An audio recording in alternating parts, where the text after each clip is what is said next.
Good morning and welcome to this latest webcast from the Register, winners and losers in the information race. So, got data everywhere and not a drop to drink. We're swimming in an ocean of information. Many businesses have got far more information than they know what to do with, and it's all we can do just to keep our heads above the water. So I'm John Collins and I'm your host for today, and I'm here to introduce the panellists.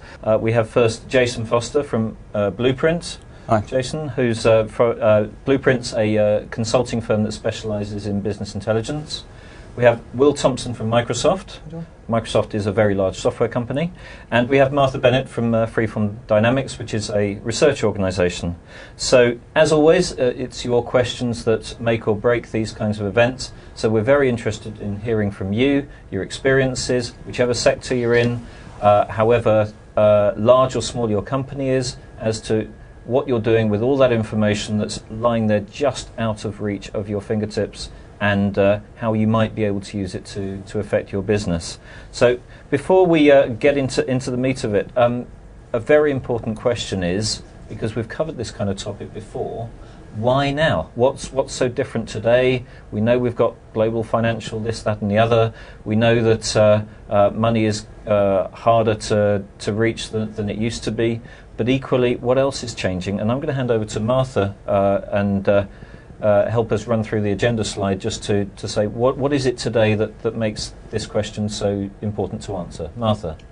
Well, I suppose one of the reasons why it's so important today is that we still haven't cracked it. But that's not what we're here to impart, because that wouldn't be a very positive message. The positive message is that it actually is possible to crack it. And that is one of the things that collectively we're going to be bringing out during the next hour or so.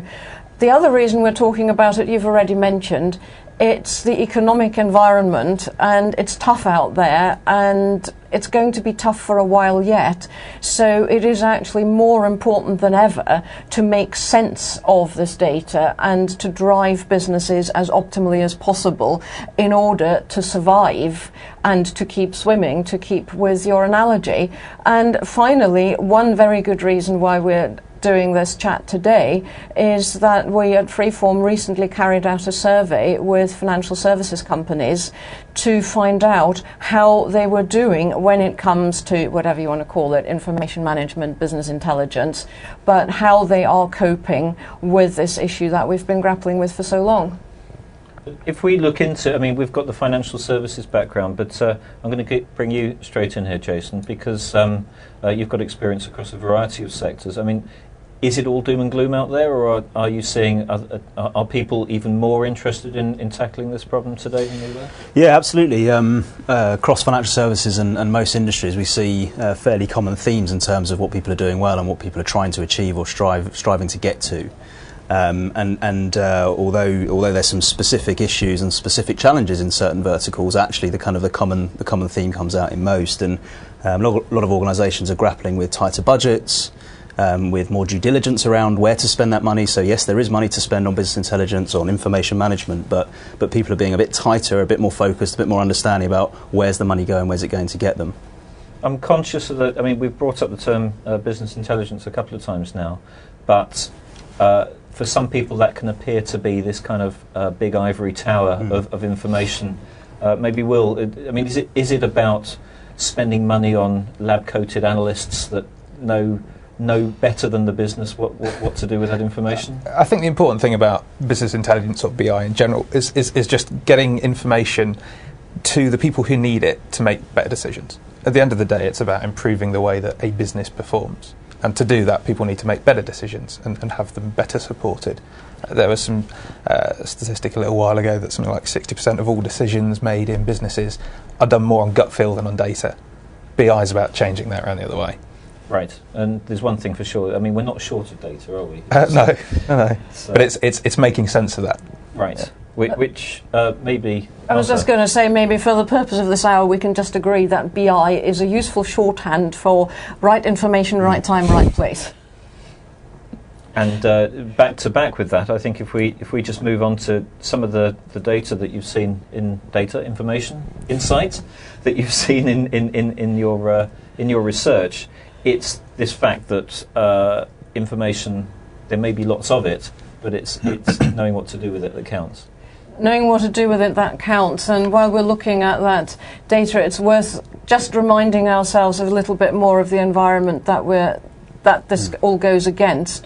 That data you see in front of you is actually from a different survey covering all industries that we did earlier in about halfway through 2011, where we asked people what the most important element was in productivity in business. And over 80% of people said having the right people with the right information at the right time. That is absolutely critical for people to be productive in their work. And when we put that in the context of, we don't need to mention regulation and compliance in the economic environment anymore. You're all being hit with that in all the headlines that you look at. But it's worth just also reminding ourselves of two trends. One is the customer-consumer context, which is all about customers are getting more demanding, and also there is what you might call an information asymmetry almost. It used to be that the business had all the information and the consumer didn't have very much. Now you get the opposite. The customer comes to you armed with a sheaf of printouts from the internet and expects you to know the same that they've already researched. So there is that aspect.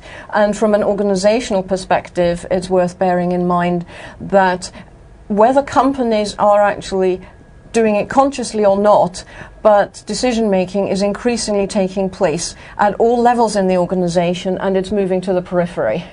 And that's why we come back to right information, right place, right time is just so important. So if we just briefly move on to the next data point, and that now we are very much looking at the financial services industry, that survey I mentioned at the beginning, where we asked people which areas were most important to them when it comes to having timely and accurate information available. And that's why I stressed this is financial services, because not surprisingly, you have risk and compliance right at the top. Good to see that customer service is following closely behind. I think those two are not just financial services, though. I mean, particularly you think like public sector. Risk and compliance is really important there. Customer service obviously applies across a number of different sectors. And you've got other highly regulated industries such as pharmaceuticals. So, fair point, thank you. What I just want to draw attention to, though, this is not about doing a drill down into the data, but what I'd like to draw attention to is just that bottom chart, which shows the discrepancy between what companies regard as important and how well they're actually doing at making it happen. And this again, because it's financial services, and yes, I take your point, it may be that other industries are doing equally well in that way. It's the finance department and the risk and compliance people that are best served when it comes to meeting their information needs. And that's kind of understandable in the current environment in particular, because frankly, it doesn't matter if you've got the best customer service in the world if you go out of business because you're in regulatory breach or something. But it's nevertheless quite striking, that discrepancy between... So, Jason, does this picture map across all industries, or do you, are there differences in other industries? Yeah, it's quite a common story, and often the largest business intelligence information requirement comes from the finance department. So not just in financial services, but finance department across industries, across professional services, across public sector, across even local government and those sorts of areas.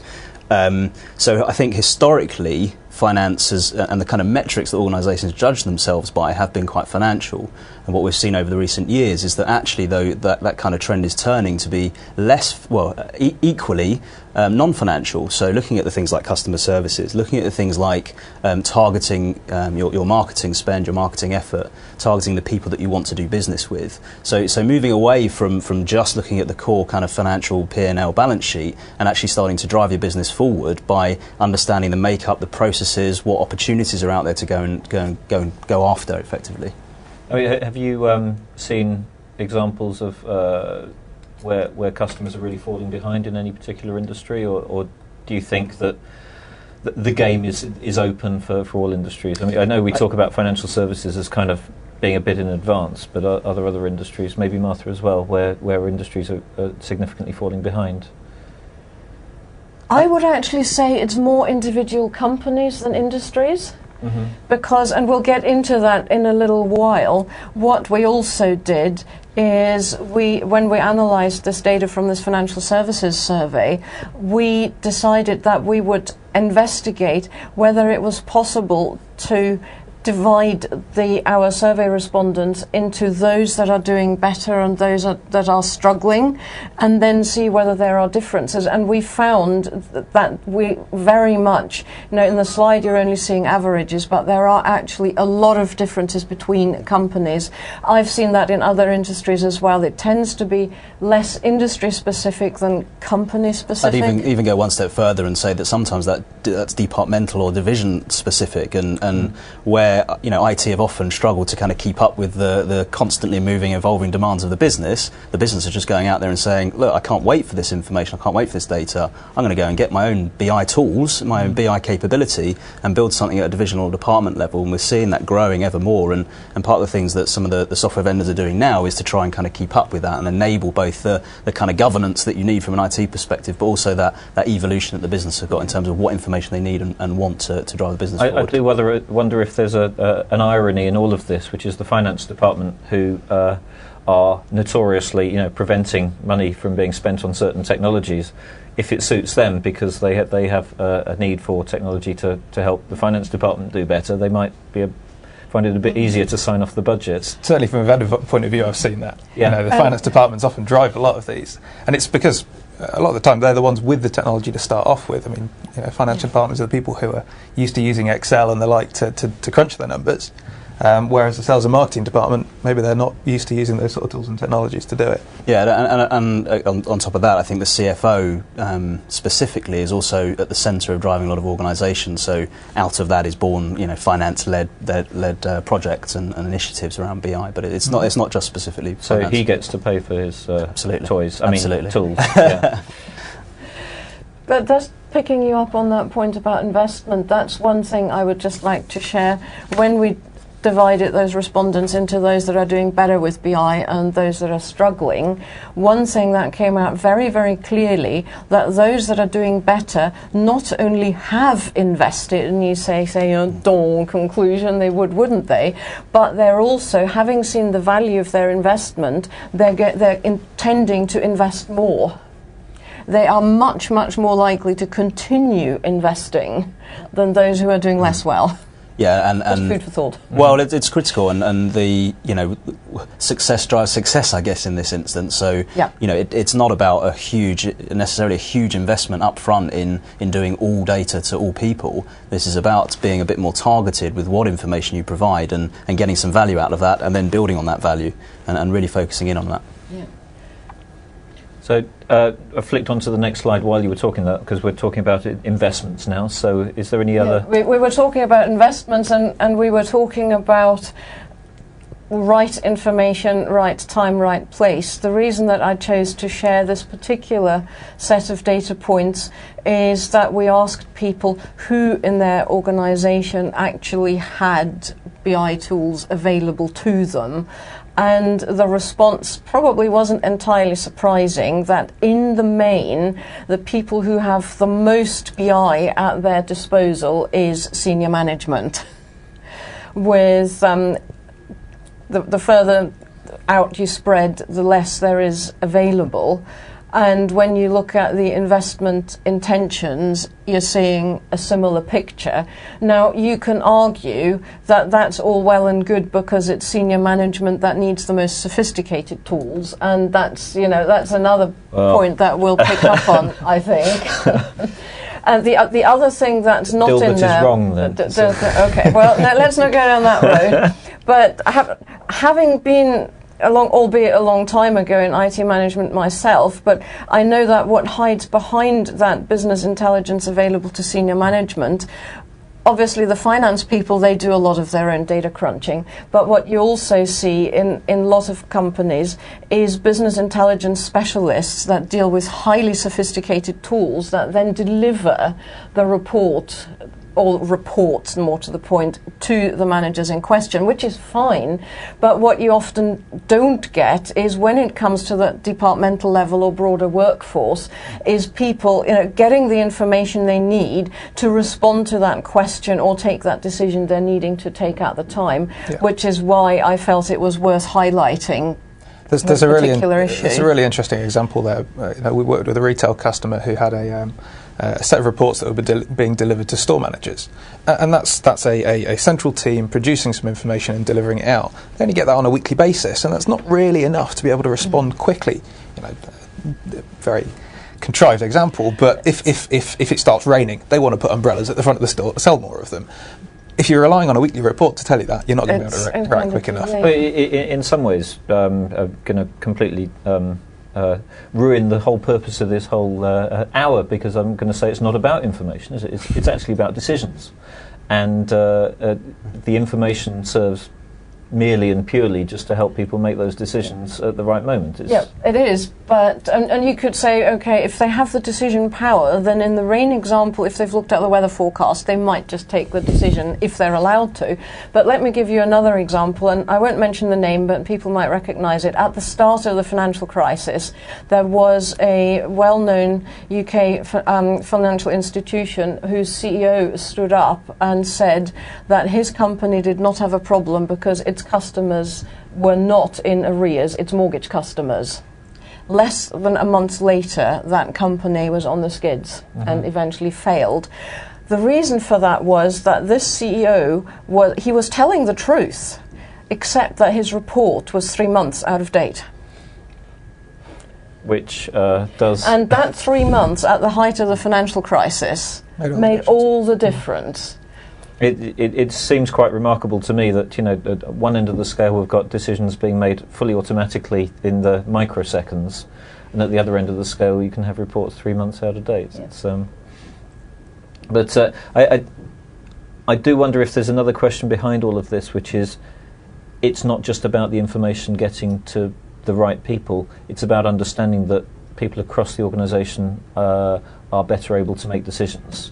And it's about understanding who should be making decisions about the umbrellas, for example. Maybe the person on the cigarette counter could make that decision if they were able to just shift the umbrella rack to the front because it's raining outside. Yeah, it's about the outcome of the decision that's important. So having the information that can enable you to make a right call on something, assess the outcome of that, and then quickly make a new decision if the outcome wasn't what you were hoping, what you weren't expecting.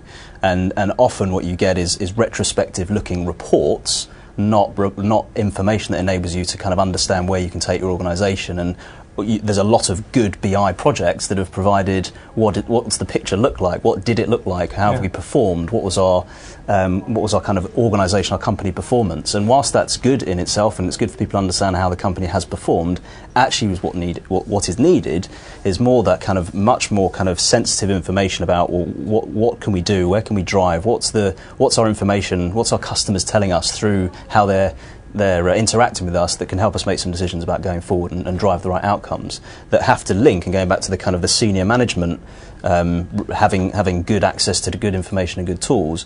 Actually, that's about them being able to assess, based on the answer, are we aiming towards the strategy that we've got in place, the kind of the business outcomes we're looking for. I think there's value, there's sort of layers of value that can be built into those. So you've got at the lowest level, you've got what's happened in the past, the traditional reporting that tells us what's happened over the last 6 months. And a lot of people are struggling with just that. As you move into where are we now and what's likely to happen in the future, what can we do to adjust that? You don't need to have the layers beneath it to build on it. The predictive analytics that can give you a lot of that value about, what do we need to change to improve things in the future. You don't necessarily need all of that data behind the scenes. You can do it in quite an agile way. And that, means you can sort of leapfrog some of those basics. Now, don't get me wrong, you've got to get the basics right in sometimes, particularly in financial services, when you've got that regulatory requirement. So do you need to know what's going on in the past in order to make decisions about the future? I don't think so. Yeah. Well, the question. It depends. It does. It depends. We certainly see when you're doing kind of, I guess, traditional budgeting and forecasting, but forecasting what your organisation is going to look like and how you need to perform, you need to kind of base it on a set of actuals that gives you that kind of initial starting point and probably the budget that you set, so you can then assess and drive and tweak and adjust your plan and hopefully your scenarios of your plan around what's actually happened. So there's a kind of a level of requirement for an actual, but do you need the base information from all of that or some kind of summary level of information? Maybe. I think the point I was trying to make was that you don't necessarily need to spend a long time pulling all that stuff together. It doesn't need to be a really lengthy project to get that base information. It could be something that could be done, don't like the phrase, but quick and dirty, and then you can start iterating on it as you find some value. Simplicity. Yeah. I think it depends on how you define the past. If you're trying to figure out what's changed in the way your customers are behaving, then if you look at banking, for example, then it's not a bad idea to analyse how people's transaction behaviours changed, or even looking at things like are they shifting purchases from using their debit cards to using credit cards, because that tells you something possibly about the financial stress they're under, which informs the product development decisions you may make. Yes. You can call that is all past, but it's nevertheless of huge value. But so I think it really is at the risk of sounding glib, it depends.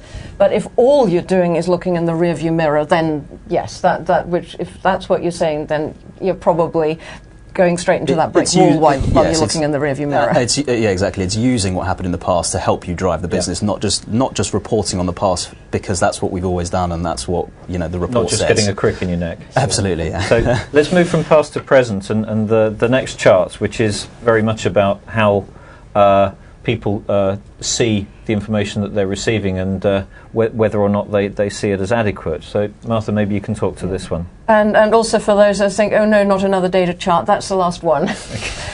But it's also the one that tells us quite a few stories, and the two that I would like to highlight. The overall story is, this is where we see the difference in achievement between those who have good or better business intelligence capability and those that are struggling. The green line, and for those of you that are red, green, blind, the bars that go off to the right that are longer, those are the ones with low BI capability, and the shorter bars are the ones with good BI capability.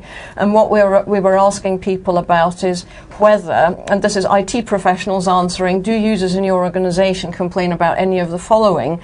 Things like, is the information that you need available? Can you get to it? Is it timely?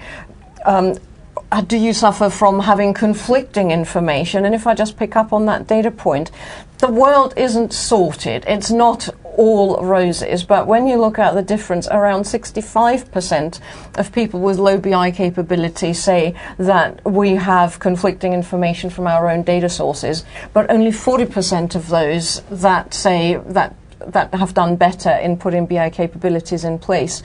So in every single point that we asked them about, people with better BI capabilities also have fewer user complaints.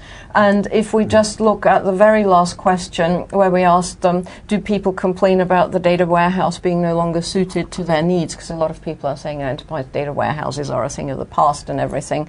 What we find is the biggest discrepancy there, which shows that if you're using technology properly, then it very much does serve the need, rather than becoming a millstone round people's necks. So the overall answer that I would just try to conclude from this particular data slide is that it is worth making the investment in technology, but also when I look at some of the characteristics of those that are doing better with their BI projects, they are very much focused on making it happen.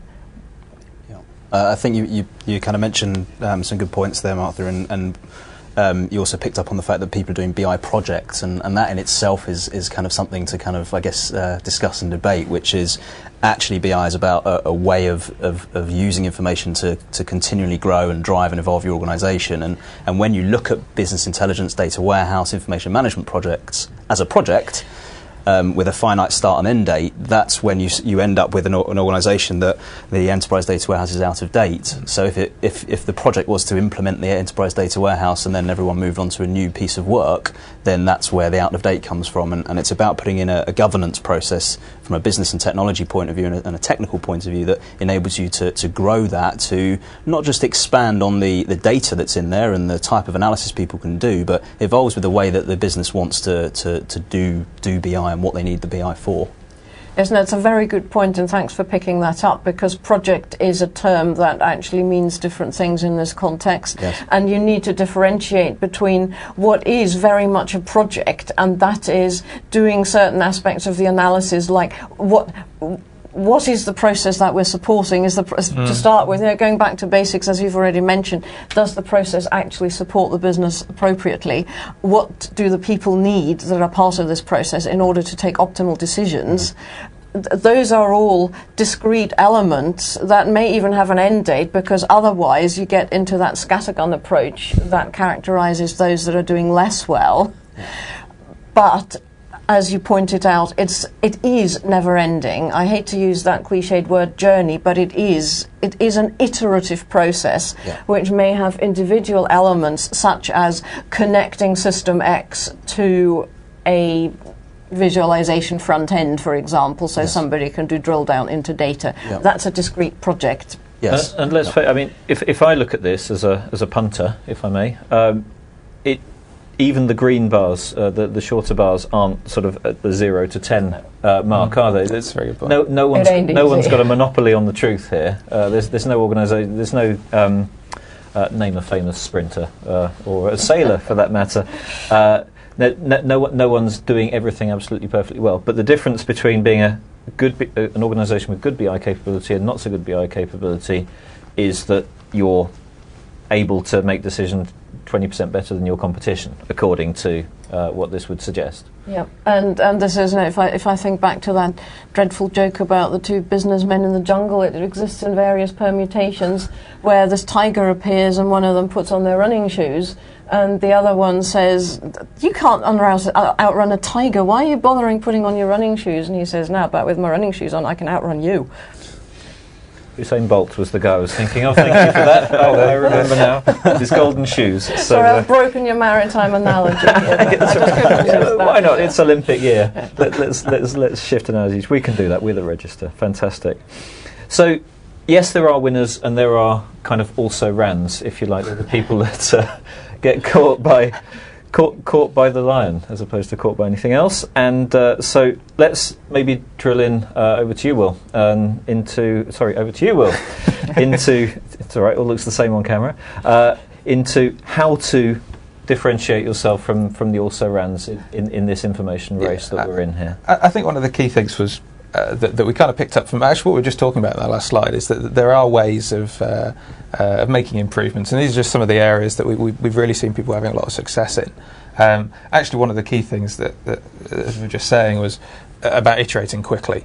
No matter what project you choose, and no matter what area you think of as okay, what business process am I going to try and solve or going to try and improve? It's about doing it iteratively and trying to get started quickly.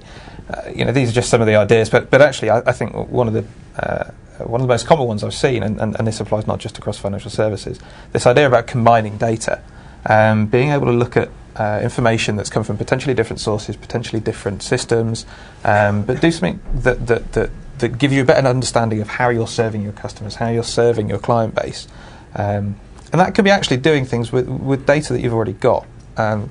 Quick example, there's a public sector organisation, a local government, who were able to look at data from their licensing system, from their CCTV camera locations, and from complaints raised by the police and from the public, and actually produce sort of hotspot maps that allowed them to see where are the key areas where we've got problems in our city centre. It sounds like a really simple process, but it helped them make those decisions about could we relocate CCTV cameras to cover things better, for example. It's about using that stuff that they've already got and not necessarily having to start from scratch with a massive data warehouse to lump all of this stuff together.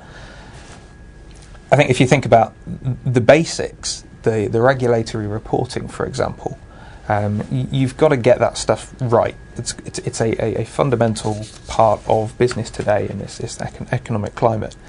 But again, as I've said, it doesn't need to have all of the data in there to be able to support every single report at a very base level. You've just got to get the information that allows people to make those decisions in the way that they report back. I'm intrigued by the kind of, to me, and again, thinking from the punter's perspective, the stuff you give the regulators is going to be quite dull, isn't it? It's going to be, yeah, we did that, yeah, we didn't do that, yeah, we did that for, there were 20,000 of them, and we, for 19,900, etc.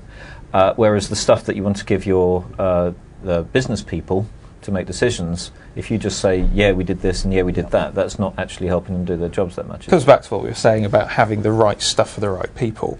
There's a lot of buzz around BI for the masses as a bit of a phrase, but actually, having the same BI available to everyone is not necessarily right. The regulator wants to see exactly that detailed information, but for your sales and your marketing, your product development people, it's more about the predictive analytics. What could we do to improve things in the future? Yeah. And in fact, if I just may interject there, that's one of the things that came through in our survey as well, that those, ironically, those that are struggling with BI actually report wider availability of BI, which goes back to the point I made about scattergun approach. It doesn't get you anywhere. You need focus, as you say. Who needs what in which form? Mm-hmm. The subtitle for this webcast was is IT being asked the impossible? And quite often what they're being asked is, we want all of the data, we want everything. The business is saying, just give us everything and we'll make our own decisions. And those are when people start to struggle. It's about focusing what you're delivering to be the most effective bit of BI that you can. It's a bit of a let them eat cake kind of attitude to that, isn't it? There you go. There's the information you need. You are now information rich. Off you go. And back on that kind of regulation point, and yes, meeting the needs, the requirements, the demands, the reporting requirement of the regulator is critical to the business, critical to the organisation. There's fines. There's all sorts of implications of not meeting those reporting needs.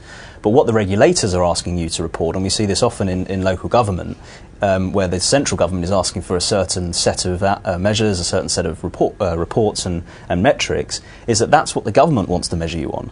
In terms of your own business, and this isn't just public sector, but in terms of your own business, you need to measure and track and lead your business based on the metrics that you think are going to meet your strategy, not the strategy of a regulator.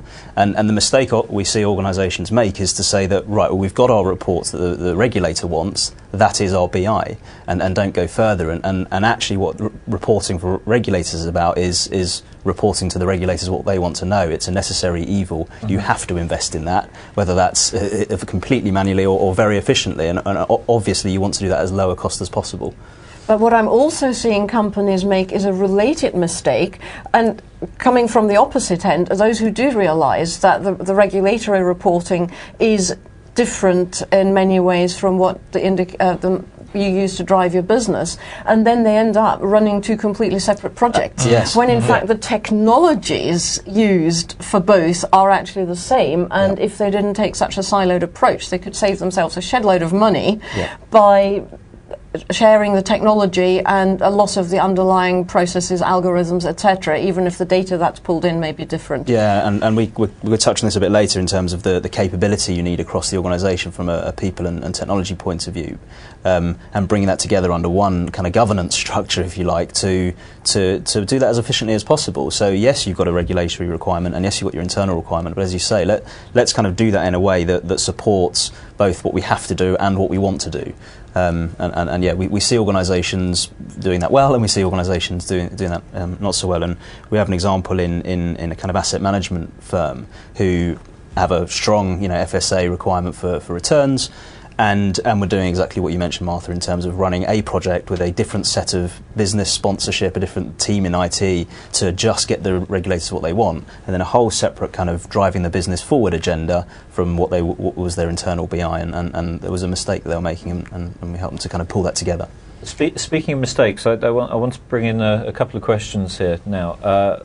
One of which is around short-termism, which I'm reading to also mean the law of unexpected consequences of measurement. So if you tell people, we've talked about giving people the information they need, to make decisions. But if you give the people information in a certain way, or you set certain objectives, quarterly sales targets, for example, will influence behaviour of those people. So how do you balance, I guess is the question, between giving people the information they need to make the decisions, but then ensuring that it's the right information so they're not skewing the kinds of decisions they're making? There's a what you measure is what you get axiom that really applies in BI. I think the other way of thinking about that is, that when you talk about short-termism, each project is just doing their own thing, but there's no overarching strategy, for want of a better word, that might allow you to bring those two different work streams together and get some more value out of it. I think anybody who is embarking on a BI push within their organisation should be always having one eye on what's the bigger picture. The think big, start small cliche really does apply with BI, I think, more so than any other area of technology, where once somebody starts measuring a particular metric, it might be that actually somebody else can reuse that information and get some value out of it as well, as long as it is something that is pushing the business in the right direction. And that's where having the buy-in of, are we taking, is this driving towards the strategy of the business as a whole? Yeah, is really important. I agree, Will, and you have to balance the short-term requirement, because there's nothing wrong. So we always talk about having a BI strategy, a program. We talked about this being a program and a journey and not a project. And so yes, that's a requirement, and you need to be heading somewhere if you're going to invest in this. But actually, if you're talking about, and this is more prevalent in organisations where there's a kind of a pounds value opportunity to go after, but you have to respect that opportunity. So if there's an opportunity to win some business tomorrow with £1 million, actually a short-term, tactical, throwaway, dirty, disposable, whatever you want to call it, piece of BI is perfectly acceptable, because if you don't do it quickly, you don't do it short-term, you miss that opportunity, and you can't go back and get that opportunity, and the competition will probably nab it. So there is no issue with having that kind of short-term and tactical look, but it has to, as Will says, fit into some kind of overall picture about the provision of like a platform, a provision of a data platform, of a technology platform, of a process that can enable both that kind of short-term and that long-term requirement for information. And I would pick up again on the point you've already highlighted from our subtitle, is IT being asked the impossible. If it's just sort of thrown at IT, do this, it's not going to be very valuable, and it is very much about not just the long-term strategy, but it's about business and IT together. And I think sometimes, I know there's probably going to be the proverbial tomato being thrown at the screen as I speak, but sometimes IT people aren't forceful enough with the business. Yes, there are situations when the business just doesn't want to cooperate and says, you get on with it, I'm telling you what to do. But sometimes, and I've observed this myself, IT's giving up too soon when they're being asked to do something where anybody, once they put their thinking hat on, realise it doesn't make sense. There's something not joined up, and let's face it, IT people very often actually have a better understanding of the business processes than some of the business people themselves. If the business operates in a very siloed manner, but IT kind of sees it across the board because they're supporting all the systems. Don't give up. And from the business perspective, I'd say listen to your IT people, because they sometimes spot when you've got process breaks or something, and make sure that SLAs don't contradict each other. You know, the classic, when the SLA for the call centre is to answer the phone within 3 rings. Bring, can I help? Can I put you on hold? Yep. And SLA fulfilled, the right customer measure. Unhappy. Yep. It's that kind of thing. If the SLA and other measurements aren't in line and in tune with the overall goal that you've just mentioned. Yeah, and I've just to add to that, yeah, and I guess the audience will have different challenges from an IT perspective in terms of how IT is positioned with the organisation. So the ones that are doing, the organisations that we see that are doing particularly well are where, as John was mentioning, IT and the business are working in partnership, and IT isn't just seen as a support function to provide to the organisation. So organisations with a CIO normally have it licked a bit better, because the CIO is on the table with the CEO and the COO, and that's important to kind of elevate the partnership between business and IT to enable this stuff to happen. But ultimately, I mean, setting some of these measures, this is business strategy we're talking about here, isn't it? Yeah. If it's hospital beds, or if it's number of crimes solved, or whatever it is, those are board level decisions, which can be helped by the CIO or anybody for that matter, but it's the CEO's kind of decision to say these are the metrics we're going to use to drive our business. Yes, and that's correct, that the business would define what the business, actually in partnership with IT, depending on the position, as I was talking about, but absolutely, yeah, someone, probably business, needs to be in kind of conjunction with the organisation, defining what measures are going to determine whether you're successful and what information they want the organisation to use in order to drive the business.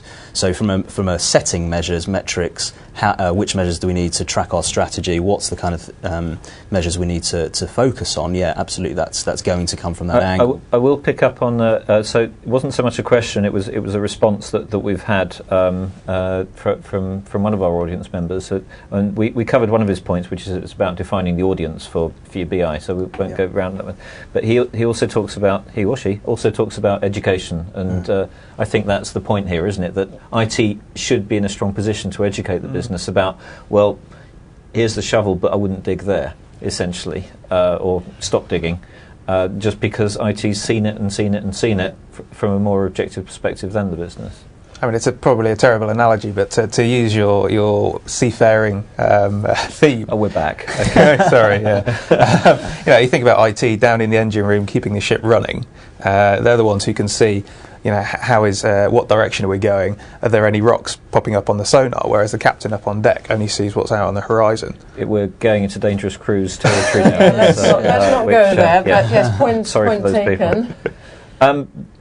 Before we move on, because we're going to go into sort of higher level stuff, I've got a very specific question here around new ways of information delivery around tablets and phones and all that sort of thing. How are you seeing, maybe Jason, how are you seeing those things influence people's use of information? Yeah, one of the biggest trends is the march towards kind of mobility and mobile BI, as they call it, and actually mobile BI is about a certain way of interacting with information and driving engagement with the information. So all mobile BI should be about, and new ways of interacting with information, is about making sure that people are actually using the information to do something with it.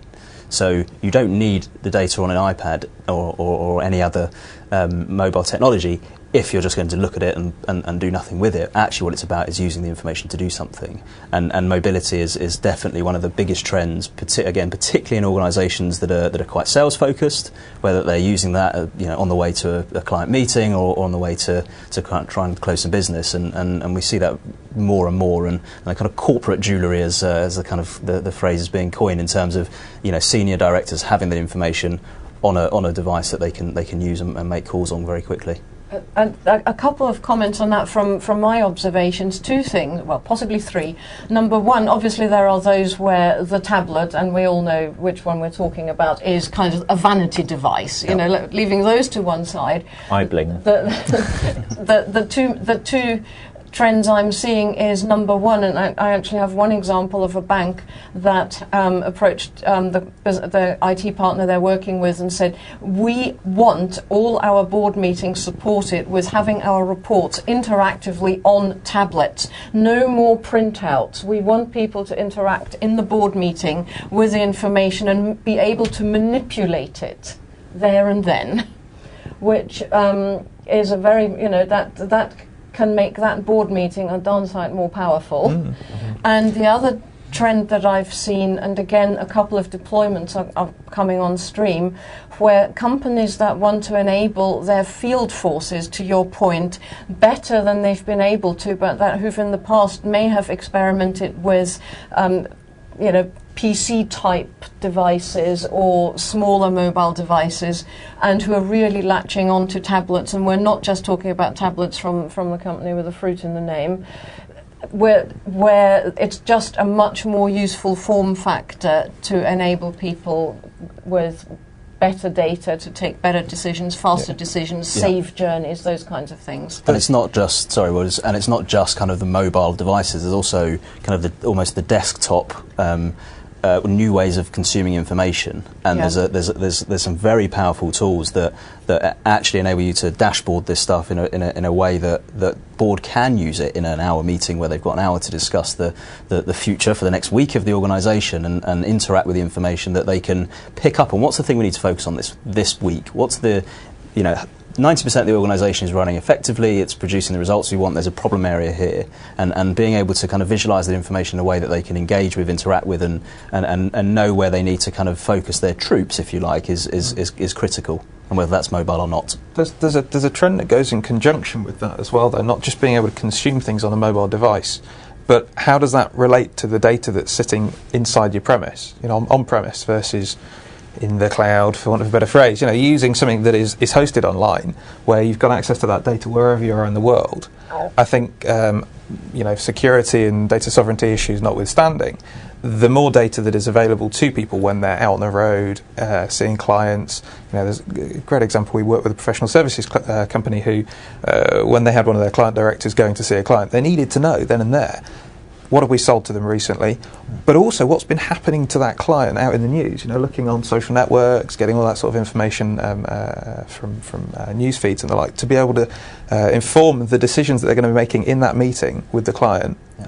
And it's not just data that is on my device at the time. Have we messed up recently? Yeah, absolutely. We kind of call that the taxi report. So in the cab on the way over to the meeting, you want to know. We worked with a higher education, a university, where one of the top professors was going out to bid for research, get some research funding. And what they wanted to know is if they had funding before, and how did they spend it, and was it a successful piece of research, and this kind of thing. And using the taxi report on the way there gave them some real good insight into how to kick off a conversation with the funder. I've segued quietly into the next slide, by the way, because a lot of this conversation is about technology process, and any observant watchers out there will see that we've tweaked this slightly. So, yes, Martha, maybe you want to... I hold responsibility for changing the people in people, process and technology to politics, process and technology, because, and this is old cynic me, because I was... The first customer intelligence project I was ever involved with is about 20 years ago now, and it failed because the internal politics prevented us on agreeing on some very, very base parameters. And but to be more positive, so the big message here, not just the usual management textbook, it does take all three: people, process, technology, politics. But I'd also, at this point, like to share a couple more observations from our survey sample in the organizational characteristics of those companies that had better BI capabilities, and the three things that are worth sharing, and I obviously very much welcome my co-panelists' views on this.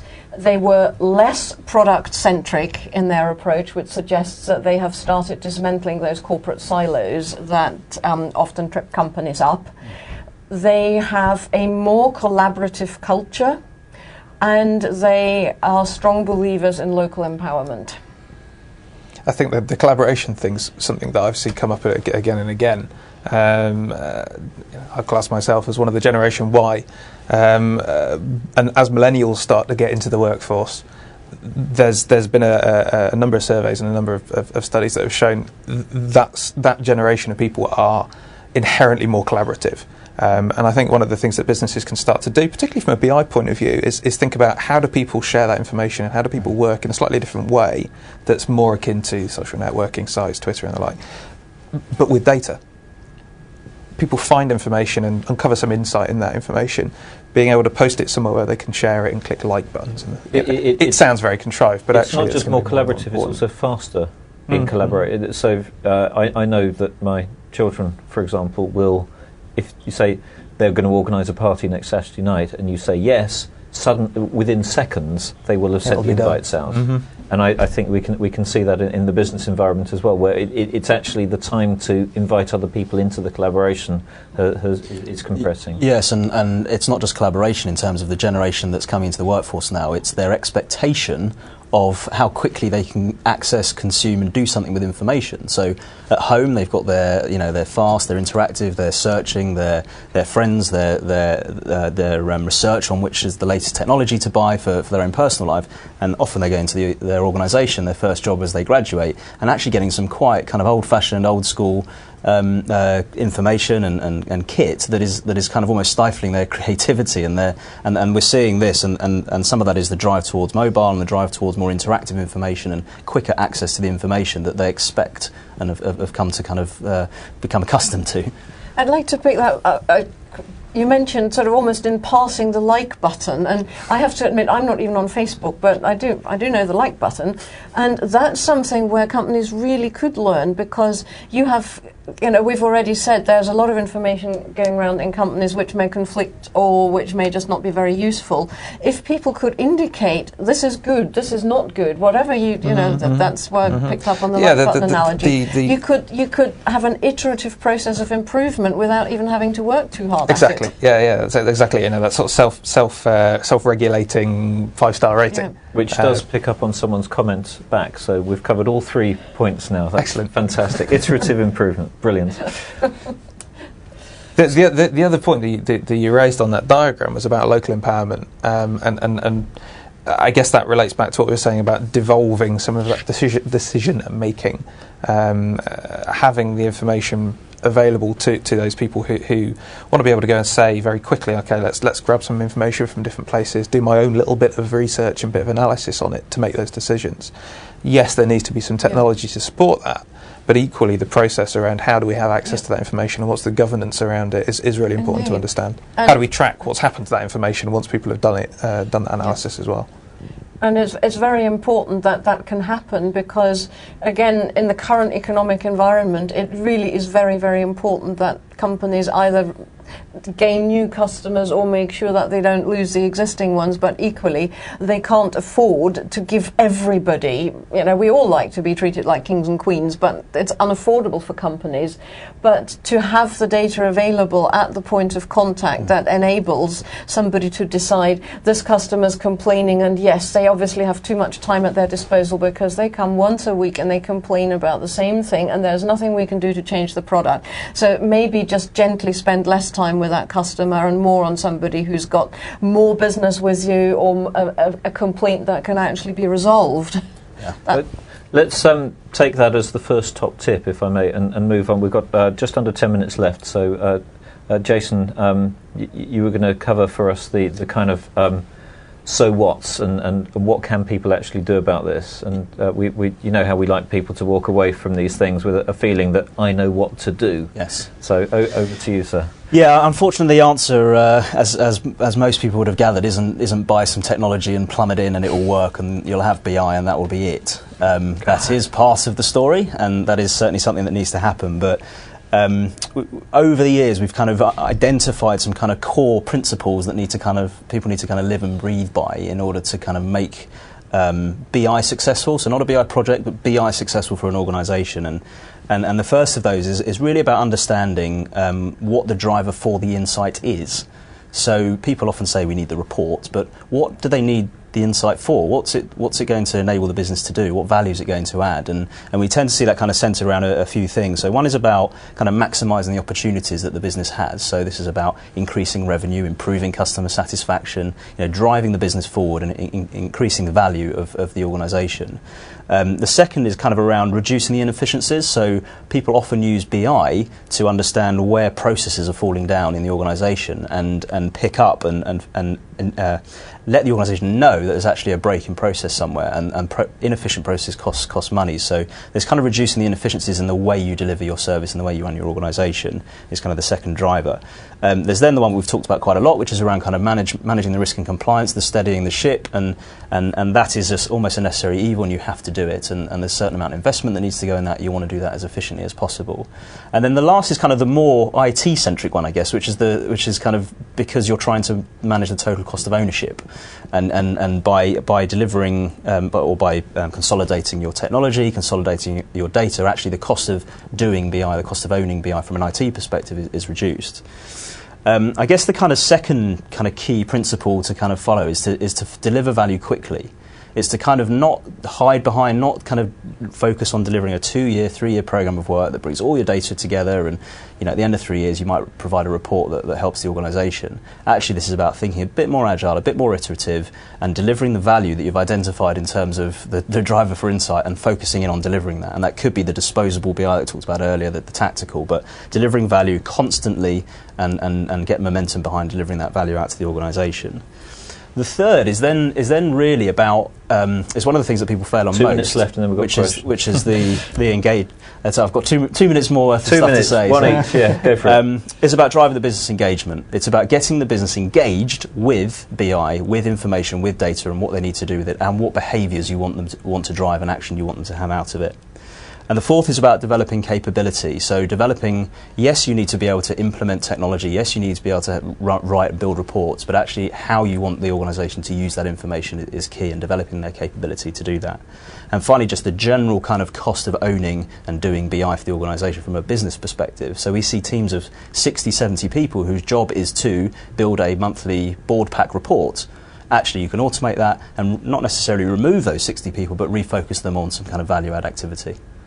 I did speak to someone quite senior in an organisation, and when he took over the role, he said to his research lead, he said, right, which ones of these don't we need? And he said, well, I don't know. And he said, well, just stop doing all of them. See who shouts. And then we'll see what happens. Yeah, usual trick still is one of the most valuable tricks. Stop printing all reports and then see who squeals and why. Yeah. So I've got a few questions that I wanted to cover, and thank you very much for that, Jason, which is a good summary of everything we've got here. One is around, and on this slide it mentions big data, and very early on we had a question about big data. Big data, should we be bigging our data? Should we data? I don't know. I mean, what's that about? Big data itself is a bit of a fluffy term. I think many organisations haven't quite figured out what big data should mean. And my advice is not to worry about it yet. For 90% plus of the customers that I'm talking to at the moment, they don't have things that really warrant the big data solution at present. Actually spending the time looking at what you have got and what you can do with the data and the technology and the people in the process that you have today will solve a much wider range of problems than trying to focus on what's the next big thing. I think that's got to be requirements led as well. If there is a genuine need to do big data, whatever we want to put around that, I think there is a case for it. But it's got to be targeted. It's got to be because there's going to drive some kind of value in the organisation. And one word of warning I'd issue here as well, because it is a very hyped term at the moment, and there are some very, very interesting projects going on, and not surprisingly outside of the companies that developed some of those technologies like Google and Yahoo and those kinds of guys, it's some of the financial services companies, the big banks, that are actually driving some very, very interesting projects using some of those new technologies. I just say Hadoop as a shorthand for an entire ecosystem. But a word of warning to the wider world, these are almost like science projects. Yeah. You need a lot of skill, you need a lot of expertise. This stuff is not ready for the mainstream. There are companies and technologies that can solve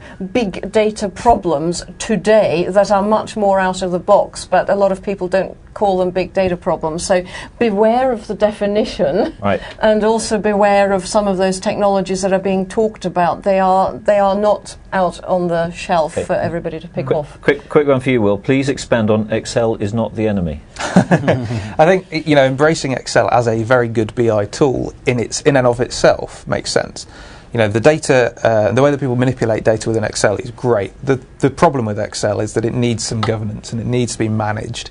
Again, we have a bit of a strapline around managed self-service BI. Basically, it's saying, get your Excel spreadsheets, allow people to use those, but understand what they're doing with that data. Where does the data come from? Where is it going? And try and push people to use it in a way that you can control it.